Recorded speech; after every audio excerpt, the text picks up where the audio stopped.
حضرت محقول رحمۃ اللہ علیہ روایت کرتے ہیں کہ نبی کریم صلی اللہ علیہ وآلہ وسلم نے ارشاد فرمایا،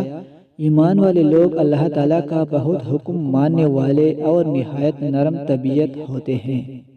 جیسے تابیدار اونٹ جدھر اس کو چلایا جاتا ہے چلا جاتا ہے، اور اگر اس کو کسی چٹان پر بٹھا دیا جاتا ہے تو اسی پر بیٹھ جاتا ہے۔ تشریح: مطلب یہ ہے کہ چٹان پر بیٹھنا بہت مشکل ہے، مگر اس کے باوجود بھی وہ اپنے مالک کی بات مان کر اس پر بیٹھ جاتا ہے۔ حضرت نواس بن سمعان انصاری رضی اللہ تعالی عنہ فرماتے ہیں کہ میں نے رسول اللہ صلی اللہ علیہ وسلم سے نیکی اور گناہ کے بارے میں پوچھا۔ رسول اللہ صلی اللہ علیہ وسلم نے ارشاد فرمایا،